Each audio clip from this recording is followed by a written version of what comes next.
Thank you. So a positive day that's come to the fore, and I know you just love looking at all the noise on a daily basis. So tell us about some of your observations in today's trade. I don't think there's a hell of a lot to take away from today. I think the market's waiting on this big announcement I don't think there's going to be any significant news in the big announcements from the Federal Reserve. That's it, yeah. And then there were some quite nice results, I think, out of the US from Apple in particular. That's pushed markets higher this morning in Asia. Do you own Apple? We don't own Apple. It's a fantastic business. For you. It just looks, it looks a little bit pricey. But yeah, so some very nice. AT&T is another business which we do own that also had good results. So, and that pushed markets in Asia up, and South Africa followed suit. If we could just take a look, I mean, we didn't have a lot of, terribly a lot of news coming through. I mean, we had Foschini out with a trading update, full-year headline earnings per share expected to be as much as 23% higher. And these retailers just keep doing better and better. I know that you're not the right person to talk to on this because you don't really own these clothing retailers. So tell us about your view when you just see these companies just keep on outperforming expectations. Yeah, I'll be lying if I said it didn't hurt. They've done fantastically well. And again, this is similar to Apple. These are fantastic businesses, not just Foschini, but a lot of the retailers.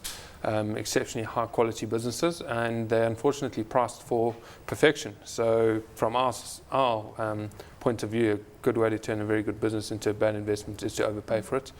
So we haven't been invested in the retail sector for some time now, and as you say, they just keep getting better and better.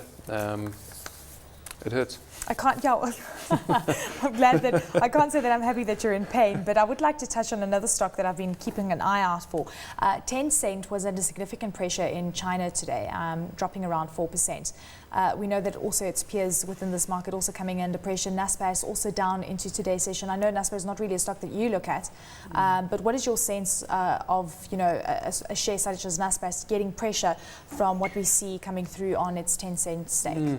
Naspers, again, it's a very expensive share. It's a good quality business, and they've got their internet businesses in China, Tencent, which you touched on, Mail.ru in Russia. And I think these investments have pushed the share price of Naspers to what I'd call exorbitant levels. You've seen it with all your new internet social networking internet sites, Facebook, for example, LinkedIn.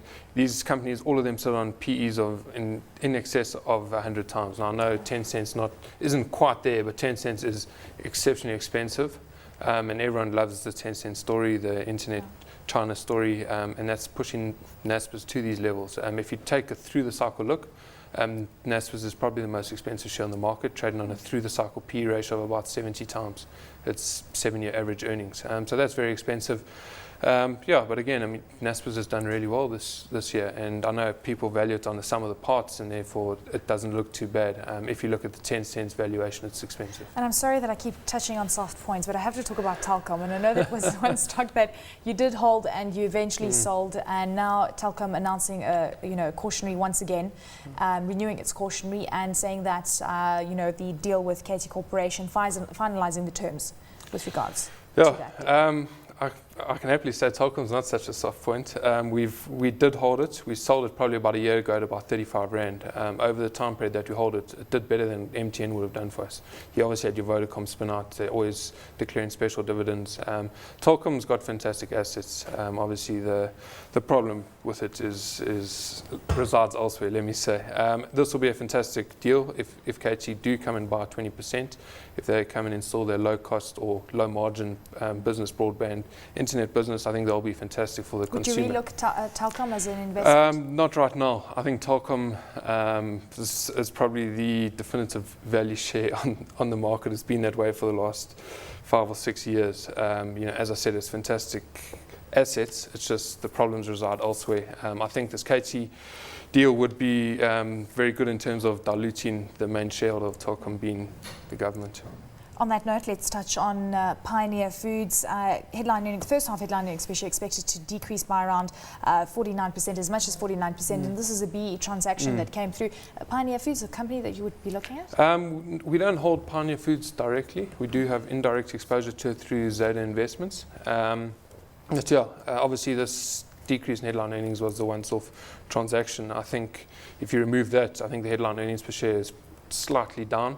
this is probably because of your food price inflation. I think if you look over this period, I'm going to guesstimate that the food price inflation is probably between 15 and 20%, which has increased their costs. So I think their revenue would have grown slightly, but their volumes will be down. So I think that's where that slight decrease in headline earnings, but I think it's a good quality business.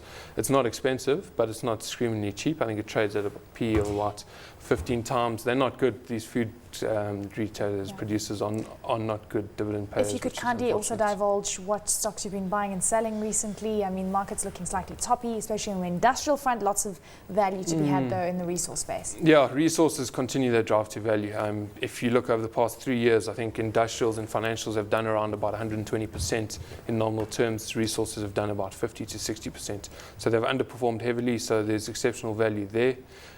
Within the industrial space, if you look at your smaller, locally focused industrials, your Giokos, your Metes, Grindrod's, construction companies again, these companies, value's been there for some time. They're big, large cap, globally focused industrial companies, your SABs, your MTNs, Richemonts, those sort of companies look quite expensive. So that's this area of the market that we're avoiding at the moment.